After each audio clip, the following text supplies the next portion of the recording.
തൃശൂർ പൂരത്തിന്റെ സാമ്പിൾ വെടിക്കെട്ട് വൈകിട്ട് 7 മണിക്ക് ആരംഭിക്കും. അവസാനഘട്ട ഒരുക്കങ്ങളിലാണ് ഇരു ദേവസ്വങ്ങളും. അതേസമയം ജനങ്ങളുടെ സുരക്ഷ മുൻനിർത്തിയാണ് വെടിക്കെട്ട് നടത്തുക. വിവരങ്ങളുമായി പാറമേക്കാവ് പരിസരത്ത് നിന്നും കിരൺകുമാറും തിരുവമ്പാടി പരിസരത്ത് നിന്നും മനോജും ചേരുകയാണ്. ആദ്യം കിരൺകുമാറിലേക്ക് പോവുകയാണ്. കിരൺ, അവസാനവട്ട ഒരുക്കങ്ങൾ പൂർത്തിയായോ? എന്തൊക്കെയാണ് മറ്റു വിശദാംശങ്ങൾ?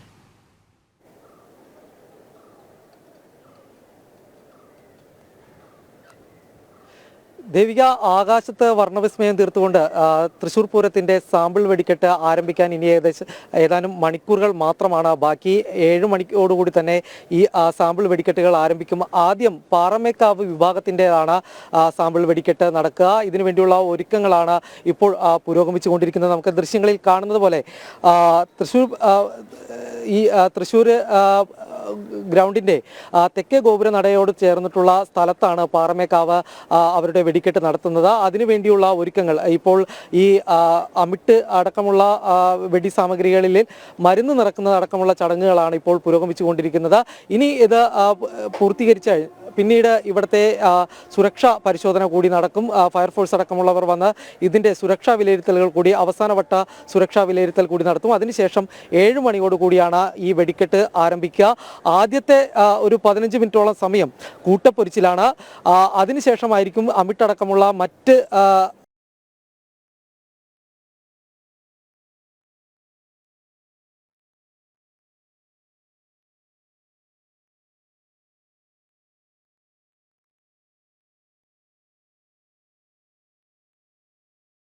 തൃശൂർ പൂരത്തിന്റെ സാമ്പിൾ വെടിക്കെട്ട് വൈകിട്ട് 7 മണിക്ക് ആരംഭിക്കുമെന്നറിയാൻ സാധിക്കുന്നു. അവസാനഘട്ട ഒരുക്കങ്ങളിലാണ് ഇരു ദേവസ്വങ്ങളും. അതേസമയം ജനങ്ങളുടെ സുരക്ഷ മുൻനിർത്തിയാണ് വെടിക്കെട്ട് നടത്തുക.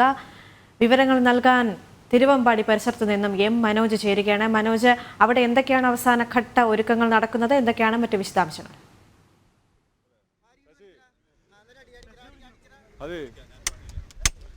ദേവിക, വെടിക്കെട്ടിന്റെ അവസാനഘട്ട ഒരുക്കങ്ങളിലാണ്. ഇപ്പോൾ തന്നെ ഈ കുഴികളിലെല്ലാം ഈ കരിമരുന്ന് നിറയ്ക്കുവാൻ വേണ്ടിയിട്ടുള്ള എല്ലാ ഒരുക്കങ്ങളിലുമാണ്. ഇപ്പോൾ ഈ തിരുവമ്പാടി വിഭാഗത്തിന്റെ വെടിക്കെട്ട് നടക്കുന്ന, സാമ്പിൾ വെടിക്കെട്ട് നടക്കുന്ന സ്ഥലത്താണ് ഞാനിപ്പോൾ നിൽക്കുന്നത്. ഇവിടെ തന്നെ എല്ലാവരും ഈ ഒരു ഇന്നലത്തെ സാമ്പിൾ വെടിക്കെട്ടിന് വേണ്ടിയിട്ടുള്ള ഒരുക്കങ്ങളിൽ ഭാഗമായിക്കൊണ്ട് അവരൊക്കെ തന്നെ രാവിലെ മുതൽ തന്നെ ഈ കുഴികൾ കുത്തി അതിൽ ഇപ്പോൾ ഈ കരിമരുന്ന് നിറയ്ക്കുന്ന ഒരു സമയമാണ്. അതിനുശേഷമാണ് ഈ പരിശോധനയൊക്കെ ഉണ്ടാകുക. എന്തായാലും ഇതുമായി ബന്ധപ്പെട്ട് ഗതാഗത നിയന്ത്രണം ഈ സ്വരാജ് റൗണ്ടിൽ ഏർപ്പെടുത്തിയിട്ടുണ്ട്. ഇന്ന് 7 മണിയോടുകൂടി പാറമേക്കാവിലാണ് ആദ്യം ഈ തിരി കൊളുത്തുക. അതിനുശേഷം തിരുവമ്പാടിയിലും ഈ സാമ്പിൾ വെടിക്കെട്ടിന് തിരി കൊളുത്തുകയാണ്. വളരെ ആകാംക്ഷയിൽ തന്നെയാണ് ജനങ്ങളെല്ലാം. കാരണം വളരെയധികം സസ്പെൻസ് ഒളിപ്പിച്ചു വെച്ചുകൊണ്ടുള്ള വെടിക്കെട്ട് ആണ് ഇപ്രാവശ്യം 2 ദേവസ്വങ്ങളും ഒരുക്കിയിട്ടുള്ളത്. അതിൽ തന്നെ 2 ദേവസ്വങ്ങൾക്കും ഒരേ കരാറുകാരനാണ്, അതായത് വെടിക്കെട്ട് കരാറുകാരനാണ്. അതോടൊപ്പം തന്നെ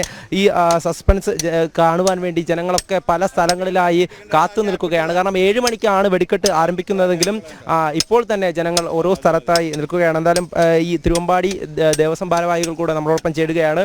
എന്തായാലും വളരെയധികം ആകാംക്ഷയിലാണ് ജനങ്ങളൊക്കെ. ഈ സസ്പെൻസ് ഉണ്ടാകുമെന്നുള്ള കാത്തിരിപ്പിൽ തന്നെയാണ്. തീർച്ചയായിട്ടും സസ്പെൻസ് അങ്ങനെയൊന്നുമില്ല. എങ്ങനെയാണ് നമ്മൾ തൃശ്ശൂർ പൂരത്തിൻ്റെ വെടിക്കെട്ട്, സാമ്പിൾ വെടിക്കെട്ട്, അതേമാതിരി നല്ല മനോഹരമായിട്ടുള്ളൊരു വെടിക്കെട്ട് തന്നെ ഒരുക്കിയിട്ടുള്ളത്. അത് തൃശ്ശൂർ പൂരത്തിൻ്റെ വെടിക്കെട്ടിൻ്റെ പ്രത്യേകത വളരെ ഒരു അടിപൊളി സോങ് എങ്ങനെയാണ് കമ്പോസ് ചെയ്ത്, ഇതിൽ സെറ്റിങ്ങിലാണ് കാര്യം ഇരിക്കുന്നത്. നമ്മളിത് വെടിക്കെട്ട് പൊട്ടിക്കണേലല്ല. അപ്പോൾ അത് ശബ്ദവും കളറും കൂടി സമന്വയിച്ച് ആളുകൾക്ക് അത് കാണാനും ശ്രവിക്കാനും പറ്റാവുന്ന തരത്തിലുള്ളൊരു വെടിക്കെട്ട്. അത് തൃശ്ശൂർ പൂരത്തിന് മാത്രമേ നിങ്ങൾക്ക് കാണാൻ പറ്റുള്ളൂ. അപ്പോൾ സാമ്പിളായാലും നമ്മളൊരു മെയിൻ വെടിക്കെട്ടിൻ്റെ രൂപത്തിൽ തന്നെ അവതരിപ്പിക്കുന്നത്. ആശങ്കയൊക്കെ ഉണ്ടായിരുന്നു. ആ ആശങ്കയൊക്കെ ഒഴിഞ്ഞുകൊണ്ടാണ് ഇപ്പോൾ സാമ്പിൾ വെടിക്കെട്ടിൻ്റെ ഈ ഒരുക്കങ്ങളിലൊക്കെ നിൽക്കുന്നത്. നിരവധി ജനങ്ങളാണ് ഇതിൻ്റെ ഭാഗമാകുന്നത്. സുരക്ഷയും അതുപോലെ തന്നെ ശക്തമാണ്. തീർച്ചയായിട്ടും അതുകൊണ്ടാണ് നമ്മൾ ഇതിൻ്റെ എല്ലാം സെക്യൂർഡ് ആയിട്ടുള്ള, നമ്മൾ മുമ്പ് തന്നെ പണി തുടങ്ങി അതിൻ്റെ ഉറപ്പും കാര്യങ്ങളൊക്കെ നോക്കി അങ്ങനെയാണ് നമ്മൾ ചെയ്യണം. അതിനൊരു പ്രത്യേക ടീമുണ്ട്, അവരത് പരിശോധിക്കും. അതിനനുസരിച്ചിട്ടാണ് കാര്യങ്ങൾ ചെയ്യണം. നമ്മുടെ ശ്രദ്ധ പോകാണ്ടിരിക്കാൻ ഓരോ സെക്ഷനായിട്ടാണ് നമ്മൾ വർക്ക് ചെയ്യുന്നത്. ഇപ്പോൾ എന്താ നടക്കുന്നത്? ഇനി ഉള്ള കാര്യങ്ങൾ വാരികൊണ്ടാണ് അടിച്ചുറപ്പിക്കുകയാണ് വാരികൊണ്ട് നിലത്ത്. അത് കഴിഞ്ഞ് കഴിഞ്ഞാൽ അവിടെ നിന്ന് മറ്റുള്ള ഗുണ്ടുകൾ കെട്ടി പിന്നെയാണ് ഈ കുഴിമിന്നലൊക്കെ ഇറക്കി വഴിമരുന്നിട്ട് അങ്ങനെ ഓരോ സെക്ഷനായിട്ടാണ്. നമ്മളൊന്നും വിട്ടു പോകാൻ പാടില്ല. അപ്പോൾ ഓരോ സെക്ഷനായിട്ടാണ് കാര്യങ്ങൾ ചെയ്യുക. എന്തായാലും ഇന്ന് ആകാശത്തൊരു വർണ്ണവിസ്മയം തന്നെ. തീർച്ചയായിട്ടും വളരെ കളർഫുള്ളായിട്ടുള്ള എന്നാൽ എല്ലാ ഋതുവും ശബ്ദവും കാര്യങ്ങളൊക്കെ സമന്വയിച്ചിട്ട് നല്ല മനോഹരമായൊരു വെടിക്കെട്ട് തന്നെയാണ്. സാമ്പിൾ ഇങ്ങനെയാണെങ്കിൽ പൂരത്തിൻ്റെ അന്ന് എങ്ങനെയായിരിക്കും? തീർച്ചയായിട്ടും അതല്ലേ പറഞ്ഞത്, രണ്ടും വലിയ വ്യത്യാസമില്ലാത്ത രീതിയിൽ തന്നെയാണ്. എന്ന് വെച്ചാൽ നമുക്ക് പഴയ പരിമിതികളുണ്ട്, പണ്ടത്തെ സാധനങ്ങളല്ല, ഇപ്പോൾ ലിമിറ്റഡ് സാധനങ്ങളാണ്. അപ്പോൾ അത് വെച്ചിട്ട് എങ്ങനെ നല്ലൊരു വെടിക്കെട്ട് ഒരുക്കുക, അത് അതിമനോഹരമായിട്ടുള്ളൊരു വെടിക്കെട്ട് തന്നെയാണ്. തീർച്ചയായും അതിമനോഹരമായിട്ടുള്ള വെടിക്കെട്ട് തന്നെയായിരിക്കും ഇന്ന് സാമ്പിൾ വെടിക്കെട്ട് എന്ന് തന്നെയാണ് ഭാരവാഹികളും വ്യക്തമാക്കുന്നത്. നമ്മളിപ്പോൾ ദൃശ്യങ്ങളിൽ കാണുന്ന ഈ ഒരു ആദ്യഘട്ട പ്രവർത്തനങ്ങൾ, അതായത് കുഴി കുത്തിയ ശേഷം അതിലേക്ക് ഓരോ സെക്ഷനുകളായി ഈ കിരണിലേക്ക് കൂടി ഒന്ന് പോകേണ്ടതുണ്ട്. പാറമേക്കാവ് പരിസരത്ത് നിന്ന് കിരൺ കുമാറും ചേരുകയാണ്. കിരൺ, കൃത്യമായ മാർഗരേഖകളെല്ലാം പുറത്ത് ഇറക്കിയെങ്കിൽ പോലും ജനങ്ങളുടെ ഒഴുക്ക് അത് നിയന്ത്രിക്കാനാകില്ല. ഇത്തരത്തിൽ തമ്പടിക്കുന്ന ജനങ്ങളെ നിയന്ത്രിക്കാൻ എന്തൊക്കെ സംവിധാനങ്ങളാണ് അവിടെ ഒരുക്കിയിട്ടുള്ളത്?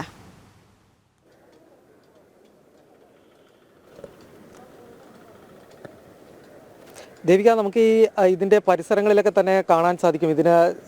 അതായത് ഈ സ്വരാജ് റൗണ്ടിൻ്റെ സമീപത്ത് എവിടെയെല്ലാം നിന്ന് ഈ വെടിക്കെട്ട് കാണാൻ കഴിയുമോ അവിടെയെല്ലാം ആളുകൾ വന്ന് കൂടുന്ന കാഴ്ച തന്നെയാണ് കാണാൻ സാധിക്കുന്നത്. ഈ വലിയ ഉയരത്തിലുള്ള കെട്ടിടങ്ങളുടെയൊക്കെ മുകളിൽ ഇപ്പോൾ തന്നെ ആളുകളെത്തി അവിടെ തമ്പടിച്ച് നിൽക്കുന്നതായിട്ടുള്ള കാഴ്ചകൾ നമുക്ക് ഇവിടെ കാണാൻ സാധിക്കും. ഇങ്ങനെ നിരവധി ആളുകൾ തന്നെ ഈ സാമ്പിൾ വെടിക്കെട്ട് കാണാൻ വേണ്ടി ഒഴുകിയെത്തുന്ന ഒരു കാഴ്ചയാണ് തൃശ്ശൂർ കാണാൻ സാധിക്കുന്നത്. എന്നാൽ ഈ ആൾക്കൂട്ടം വരുന്നതും ഒപ്പം ഈ സുരക്ഷ കൂടി മുൻനിർത്തിക്കൊണ്ട് ആൾക്കൂട്ടത്തെ നിയന്ത്രിക്കുന്നതിന് വേണ്ടിയുള്ള ഒരുക്കങ്ങളും പോലീസിന്റെ ഭാഗത്തു നിന്നും ആരംഭിച്ചിട്ടുണ്ട്. ഈ സ്വരാജ് റൗണ്ടിന്റെ ചുറ്റുമുള്ള പ്രധാന പാതയിലൂടെയുള്ള ഗതാഗതം നിയന്ത്രണം ആയിട്ടുണ്ട്. ഒപ്പം മറ്റ് സ്ഥലങ്ങളിൽ നിന്നും, അതായത് ഇതിന് സമീപത്തേക്ക് കടക്കാത്ത രീതിയിൽ ആളുകളെല്ലാം തന്നെ ഒഴിപ്പിക്കുന്നതിന് വേണ്ടിയുള്ള പ്രവർത്തനങ്ങളാണ് ഇപ്പോൾ പുരോഗമിച്ചുകൊണ്ടിരിക്കുന്നത്. ഏതായാലും ഈ വെടിക്കെട്ടിനോട് അടുത്ത സമയത്താവുമ്പോഴത്തേക്കും തന്നെ ഈ സ്വരാജ് റൗണ്ടിന് സമീപത്ത് നിന്ന് പൂർണ്ണമായി തന്നെ ആളുകളെ ഒഴിപ്പിച്ചിട്ടുണ്ടാവും. മറ്റ് സുരക്ഷിതമായിട്ട് ഇരിക്കാൻ കഴിയുന്ന സമീപത്തെ കെട്ടിടങ്ങൾ, ഒപ്പം ചില സ്ഥലങ്ങൾ ഒഴിച്ചു കഴിഞ്ഞാൽ ബാക്കി എല്ലാ സ്ഥലങ്ങളിൽ നിന്ന് തന്നെ